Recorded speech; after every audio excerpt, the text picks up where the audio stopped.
Hello, good morning everyone. प्यारे बच्चों, पिछली वीडियो में ध्वनि कविता के भावों, कठिन शब्दों के अर्थ व कवि परिचय के बारे में हमने जाना था। आज हम ध्वनि कविता की ही सप्रसंग व्याख्या करेंगे। सप्रसंग व्याख्या को हम जो है 4 पार्ट्स में डिवाइड करके चलते हैं बेटा।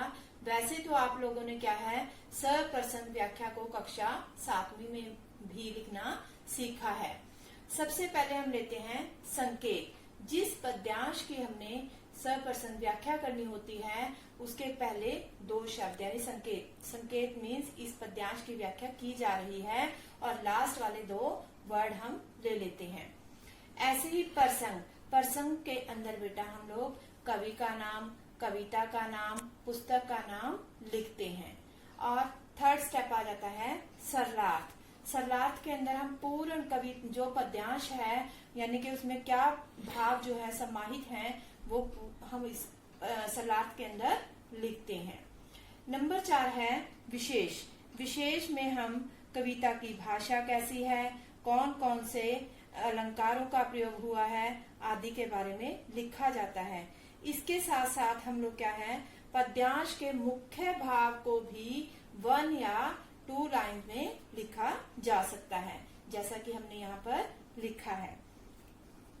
अब हम देखते हैं जो फर्स्ट स्टैंजा है हमारा, पद्यांश है हमारा, उसके बारे में मैंने ये आपको लिख कर दिया है और यही पैसेज आपने सुंदर सुंदर अपनी उत्तर पुस्तिका में, एक नई उत्तर पुस्तिका लगाओगे आप अपनी कॉपी पर लिखोगे।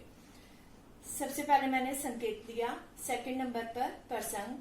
प्रसंग में देखो, प्रस्तुत पद्यांश हमारी हिंदी की पाठ्य पुस्तक, कौन सी पुस्तक है आप लोगों की, वसंत में संकलित ध्वनि नामक कविता से लिया गया है।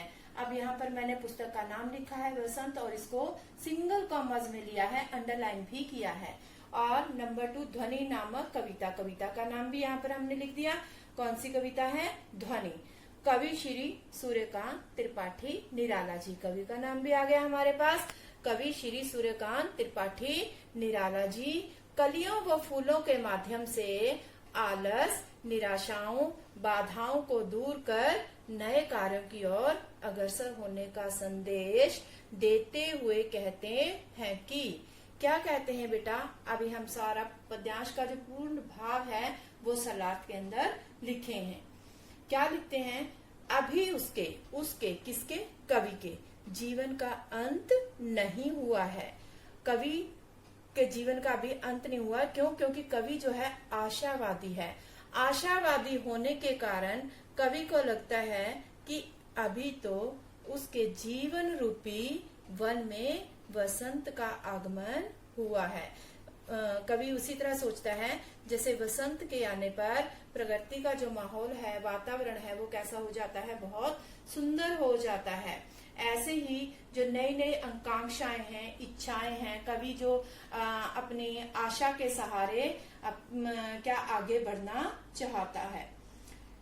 जैसे वसंत के आने पर प्रकृति में चारों ओर हरियाली छा जाती है, कोमल कलियां सुंदर रूप में क्या हो जाती हैं बेटा, खिल जाती हैं। उसी प्रकार कवि भी अपने जीवन में अपने कार्यों व आशावादी दृष्टिकोण द्वारा चारों ओर यश फैलाना चाहता है। यश का मतलब है प्रसिद्ध होना चाहता है, फेमस होना चाहता है।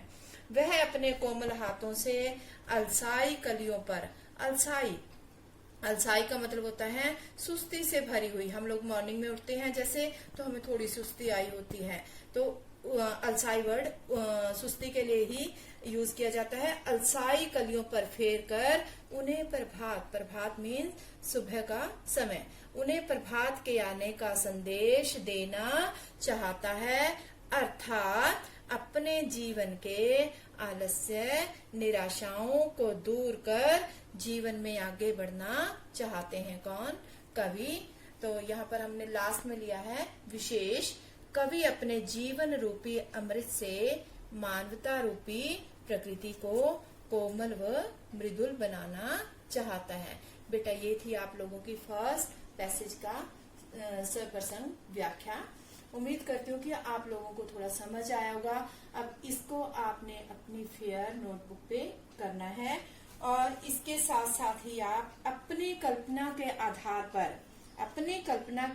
पर वसंत ऋतु के प्राकृतिक सौंदर्य का वर्णन करोगे और अपने व्यूज कहाँ लिखोगे, अपने विचार कहाँ लिखोगे, नई उत्तर पुस्तिका पर लिखोगे सुंदर सुंदर। और बेटा जैसे हम लोग काम करते थे अपने रूटीन में, कक्षा 7वीं में भी आप लोगों ने बहुत सुंदर सुंदर काम किया है। इंट्रो पेज बनाना मत भूलें। इंट्रो पेज बनाओगे, हैंडराइटिंग की तरफ ध्यान रखोगे, वर्ड फॉर्मेशन का ध्यान रखोगे। ये सब चीजें प्लीज आप लोगों ने ध्यान में रखनी है और उम्मीद करती हूँ कि आप लोग बहुत सुंदर काम करोगे। धन्यवाद।